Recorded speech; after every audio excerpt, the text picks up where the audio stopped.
الحمد لله رب العالمين والصلاة والسلام على أشرف الأنبياء والمرسلين نبينا محمد وعلى آله وصحبه أجمعين أما بعد. All praises be to God, Lord of the universe. He alone we praise, and it is He whom we seek help from. When you hear about Islam, nowadays when people hear the word Islam and the Muslims, unfortunately, a lot of people associate it with backwardness and stagnation. They don't really associate it with knowledge, technology, advancement in sciences, and so forth.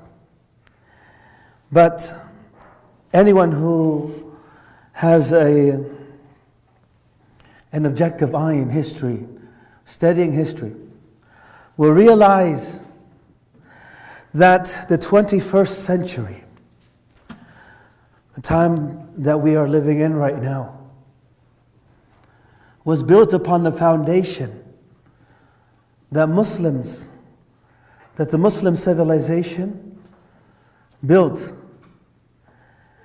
The 21st century, with the internet, telephone, space exploration, cars and the likes, was built upon the Industrial Revolution. And the Industrial Revolution was built upon the Renaissance. What was the Renaissance? And what gave rise to the Renaissance? When we study the books of history in the West, and I grew up in Seattle, and we had a week, just 1 week, that we spoke about Islam in school. This was in in high school, I think the 9th grade, we had world history. And during that week, maybe I think it was around 10 days, during the week, the teacher was teaching or speaking about Islam, and there were so many mistakes that were taught. I kept on correcting the teacher, so much that the teacher said, "Okay, AbdulBary, you teach then." Then I said, "Okay." He says, "Tomorrow you prepare your material, you come back, this whole week is yours. This whole week is yours." And it was just about, Islam, just the basics of Islam. And that was it pretty much. Alhamdulillah, I did pretty good on the exams because I wrote the exams. So after all, I was teaching, so it was an easy A, right? For that particular week, at least. And but the thing that really stood out was that there wasn't much mention about Islam and the Muslims and the contribution of Muslims to modern civilization and to the educational system that we have now. When a person graduates,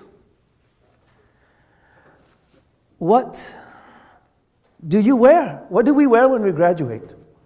At the graduation ceremony, you have the gown, and then you have the little cap and tassel, right? Well, where did that come from to start with? Most people don't realize that was the normal dress of the professors and the scholars of Andalus, which is Muslim Spain, when Spain was under the under Muslim control. And people used to, in Europe, how now we in the Muslim world come to the West to learn, to educate themselves, and to go back to their countries, and improve and develop what they have. Well, during those days, Europeans were coming to the Muslim world to learn about medicine, about the sciences, the different branches of science, about architecture, engineering, all kinds of things. They came to the West. They went to the East, to the Muslim world, to learn. But when you look at history that's taught in the West, you start off, of course, in BC with the Greeks, and then about the 5th century, a lot is mentioned about, of course, the Romans, the contribution of the Romans to modern history. But then you have an era known as the Dark Ages. Dark Ages, where people were not encouraged to learn, where the church did not allow the layman, just the regular person, to even read the Bible. Like only the monks and the priests were the ones who were able to read. And anyone coming forth with different types of research or experiments or knowledge, maybe they would sometimes be considered heretics and be killed if they were to speak about anything that was contradictory to the beliefs or to that which was accepted by the church.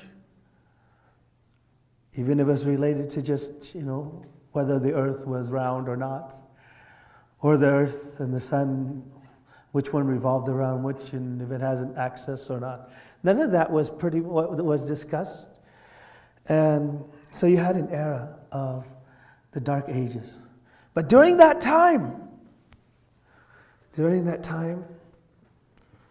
Muslim civilization flourished in all aspects. And it was the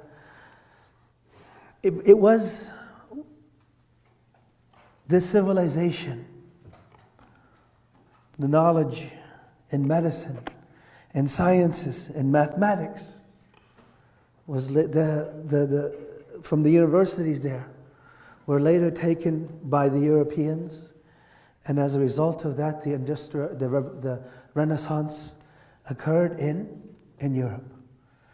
Now, this is a part in history that has been taken out of most books written in the West, with the exception of a few who acknowledge the contribution of Muslims, one of which is Sir Thomas Arnold, one of the historians, he was an English historian. He said, it is highly probable that, but for the Arabs, meaning for the Muslims, notice the word Arab is used here, but the thing is, a lot of people, when they speak about Islam, when you hear about Islam, you associate Islam and Arabs, right? Automatically. But most people don't realize that the majority of the Muslims in the world are not Arabs. The majority of Muslims in the world are not Arabs, and the Arabs are a minority when it comes to even the amount of the population of Muslims. In fact, what is the largest Muslim country in terms of population? Indonesia, right? Southeast Asia, guys. We got a lot, mashallah, brothers and sisters from Malaysia also. And I'm from Vietnam. I was born in Vietnam. My parents were born in Vietnam. My grandparents were born in Vietnam. My great-grandparents were born in Vietnam. My great-great-grandparents were born in Vietnam, and they were all Muslims. Islam came to Vietnam the same time it came to Malaysia and Indonesia.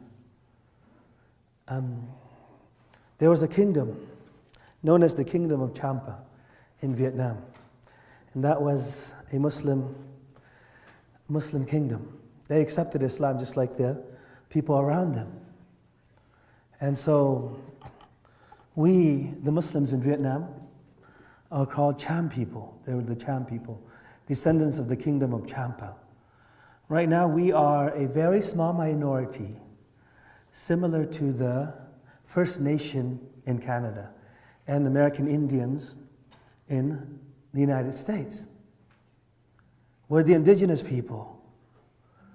The original people of Vietnam were Muslims.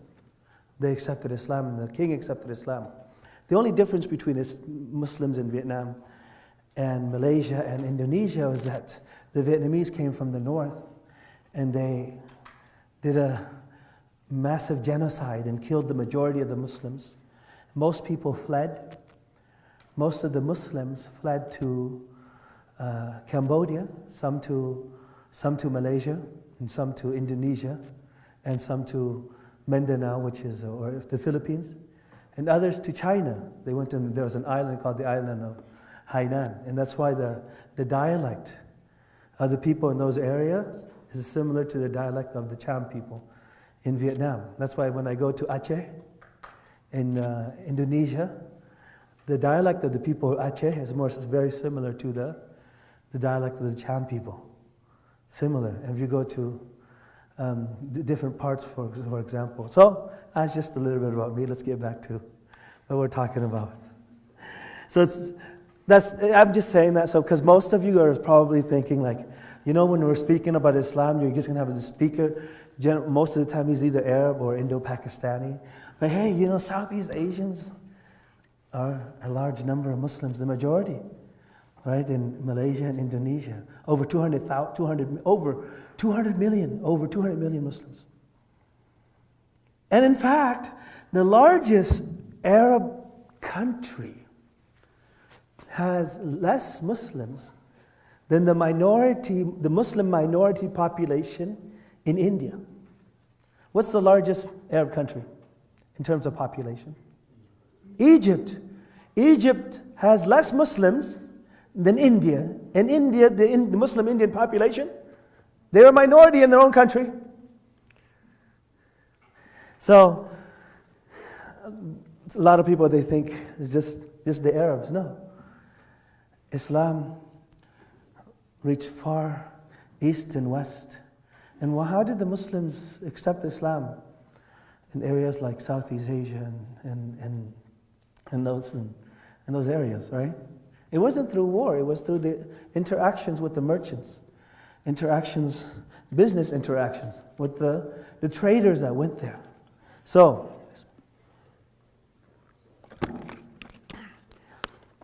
Sir Thomas Arnold, this is an English historian, he said it is highly probable that, but for the Arabs, modern European civilization would never have arisen at all. I mean, if it wasn't for the Arabs, for the Muslims, modern European civilization would never have arisen. And Robert Briffault, he was in English. He was born in England, but he lived in France most of his lifetime. He's another historian. He said, it was under the influence of the Arabs and Moorish Muslim, meaning the Moorish, which is they called them the Moors, the Muslims who were in Andalus, which is Spain, present-day Spain. He said, if it was under the influence of the Arabs and Moorish, revival of culture, and not in the 5th century, that a real Renaissance took place. Spain, he said, Spain, not Italy, was the cradle of rebirth of Europe. Spain, Muslim Spain. Because during those days, as I mentioned, a lot of Europeans went to study. And you know how in modern times, how in many Muslim countries, many Arab countries, many other Muslim countries also, when a person speaks, when they speak their language, they sprinkle in English words.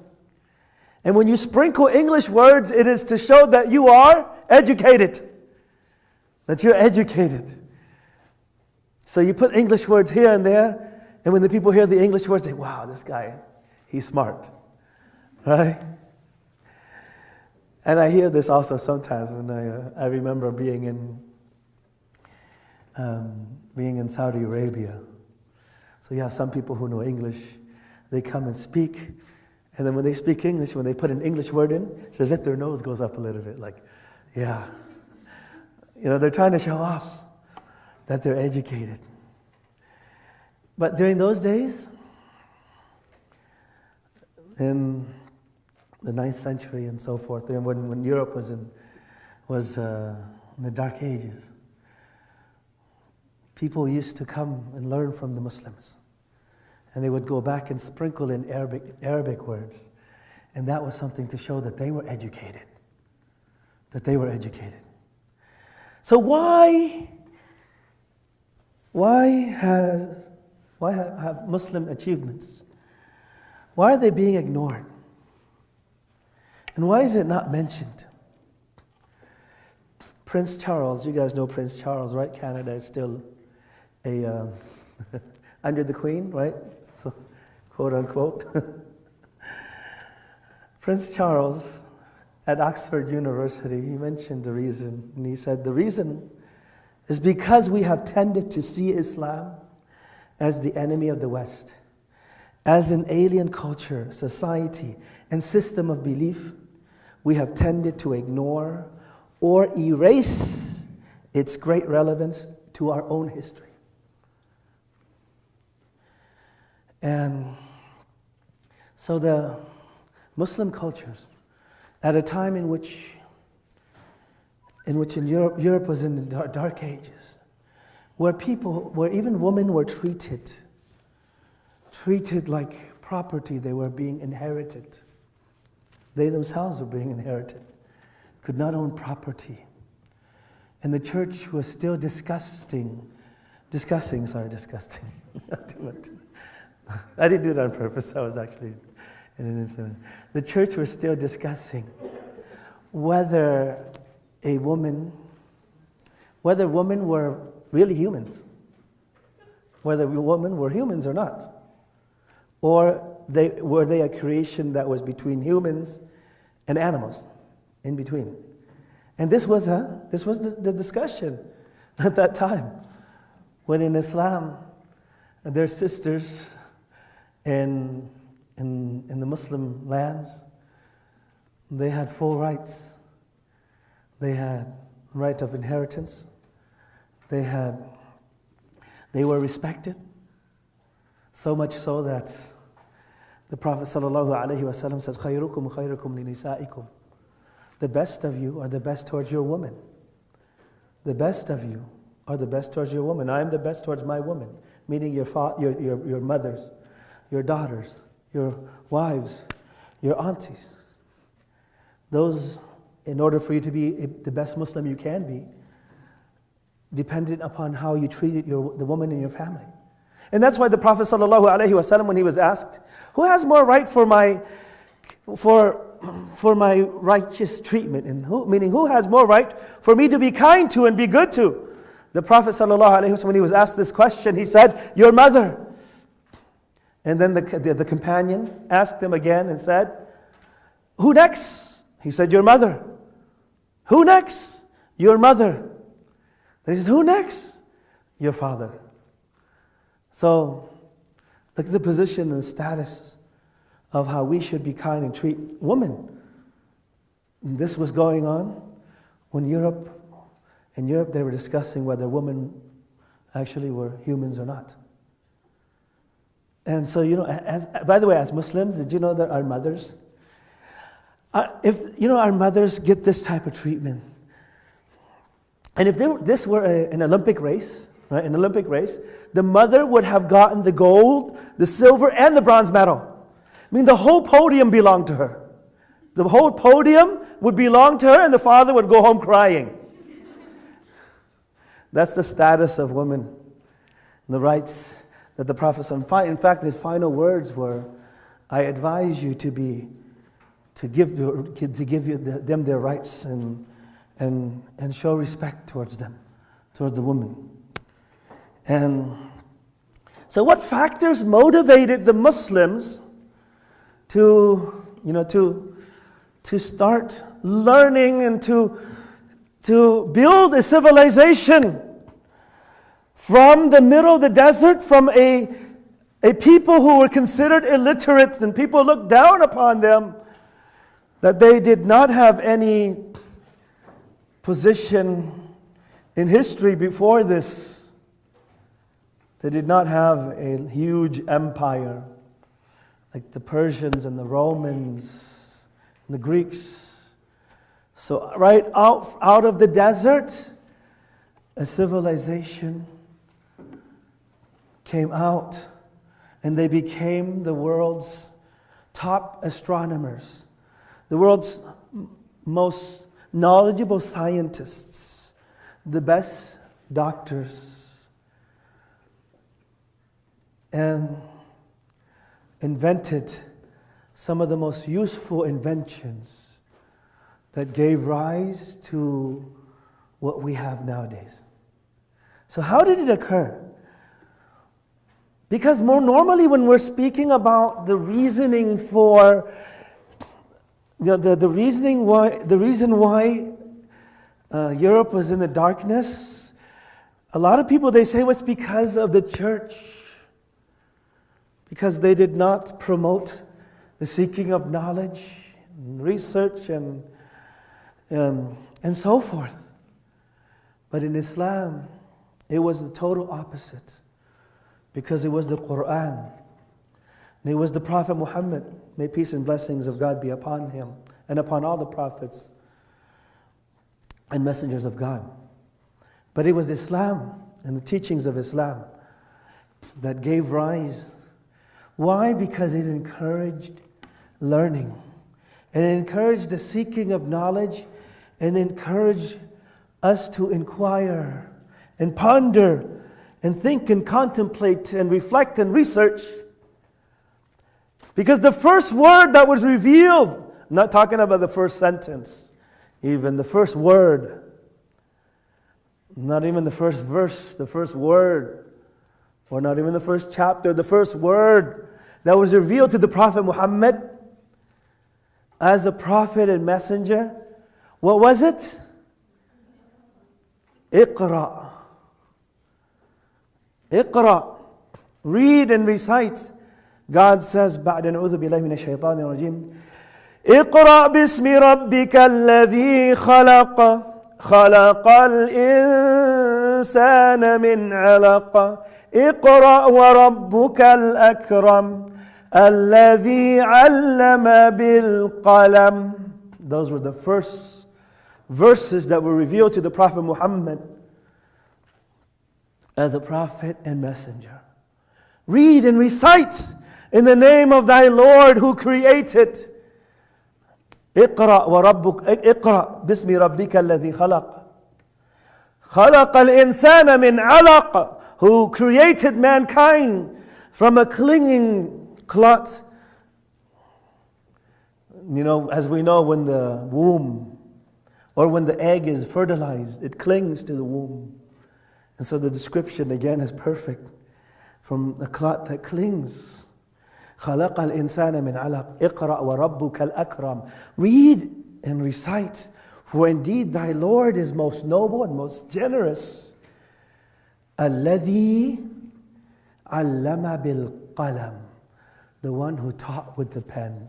In other words, it's encouraging us to read and write with the pen, to seek knowledge. And as a result of this, from the deserts of Arabia, a civilization evolved and came out of it, where people were encouraged to learn, encouraged to read, and not only that, not only just to accept things, but to reflect upon things and to ponder and do research, so much so that in the Quran, there are over 750 verses that tell us to reflect, to ponder, to think, to research, to contemplate.